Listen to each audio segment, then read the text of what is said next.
Hello' বন্ধুসকল, বৰ্তমান সময়ত সমগ্ৰ ভাৰতবৰ্ষৰ লগতে অসমতো কৰোনা মহামাৰীৰ ভয়াৱহতা বৃদ্ধি পাইছে।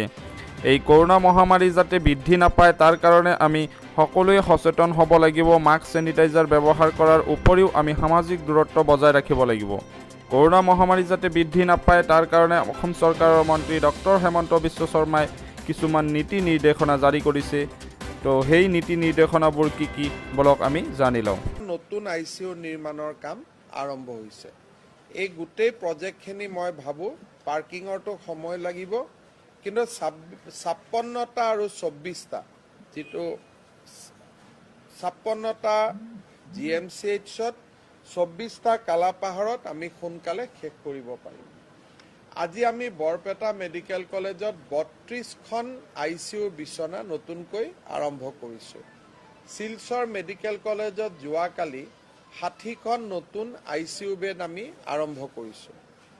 অলপ আগতে আমাৰ স্বাস্থ্য বিভাগৰ প্ৰিন্সিপাল ছেক্ৰেটাৰী সমীৰ সিনহা ডাঙৰীয়াই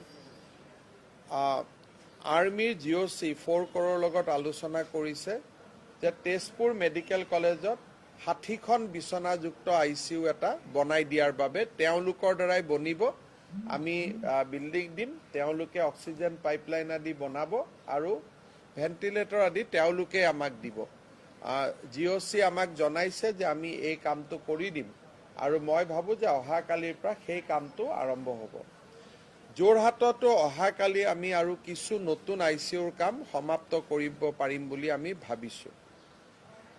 আমি ICUৰ সমান্তৰালভাৱে অক্সিজেন বেড, কাৰণ সকলোকে ICU নালাগে কিন্তু অক্সিজেন লাগে, অক্সিজেন বেড নিৰ্মাণৰ অক্সিজেন বেড বা অক্সিজেন লাইনৰ নিৰ্মাণৰ ওপৰত আমি গুৰুত্ব দিছোঁ। এই মুহূৰ্তত জাগিৰোডত 60খন হিন্দুস্তান পেপাৰ কৰ্পোৰেশ্যনৰ হস্পিটেলত 60খন অক্সিজেন বেডৰ নিৰ্মাণৰ কাম সম্পূৰ্ণ হৈছে। গুৱাহাটীৰ MMCত 72খন অক্সিজেন বেড আৰু মইনা খুৰুঙত আমাৰ যি মডেল হস্পিটেল আছিল তাত 60খন ICU বেড নিৰ্মাণৰ কাম পূৰ্ণ গতিত আগবাঢ়িছে। সমান্তৰালভাৱে পলাশবাৰীৰ পাতাঞ্জলিতো 120টা অক্সিজেন বেড নিৰ্মাণৰ বাবে আমি পাইপলাইন লগোৱাৰ কাম অহা কালি পৰহিৰ পৰা আৰম্ভ কৰিম। নতুন এটা ডেভেলপমেণ্ট হৈছে যে ডাউনটাউন ইউনিভাৰ্চিটিত এখন হস্পিটেল আছিলে, তেওঁলোকে মেডিকেল কলেজ বনাম বুলি হস্পিটেলখন বনাইছিলে। পৰৱৰ্তী পৰ্যায়ত তাত মেডিকেল কলেজ নহ'ল, পেৰামেডিক্স আজি কোৰ্চ চলি আছে। তাতে 400 বিচনা আমি একেলগে পাব পাৰোঁ। আজিৰ পৰা আমি NHMৰ পৰা পৰ্যালোচনা কৰিছোঁ যে ডাউনটাউনত আমি উইথ অক্সিজেন ফেচিলিটি সেইখনক আমি এখন ফুল ফ্লেজেড হস্পিটেললৈকে ৰূপান্তৰ কৰিব পাৰোঁ নেকি। যাক আমি DRDO বুলি কওঁ, DRDOক আমি ৰিকুৱেষ্ট কৰিছোঁ যে গুৱাহাটীত 300 বিচনাযুক্ত এখন হস্পিটেল নিৰ্মাণ কৰি দিয়াৰ বাবে। অহাকালি DRDOয়ে মেমৰেণ্ডাম অফ আণ্ডাৰষ্টেণ্ডিঙৰ কপি পঠাব। যদি আমাৰ চৰকাৰে সেয়া গ্ৰহণযোগ্য বুলি ভাবে তেতিয়াহ'লে হয়তো 300খন বিচনাযুক্ত এখন হস্পিটেল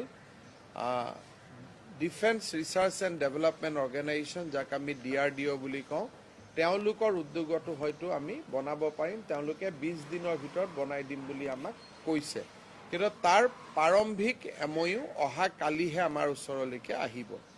গতিকে আজি আমি GMCHত PW আৰু হেল্থ ডিপাৰ্টমেণ্ট বহি ভেকচিনাইজেশ্যন, ICUৰ ষ্টেটাছ আৰু অক্সিজেন বেডৰ ষ্টেটাছ এই গোটেইখিনি আমি আলোচনা কৰিলোঁ। আৰু এই মুহূৰ্তলৈকে আমি এই ব্যৱস্থাবিলাক যদিও কৰিছোঁ, এই মুহূৰ্তলৈকে কিন্তু আমাৰ বিশেষ নাটনি আমি অনুভৱ কৰা নাই।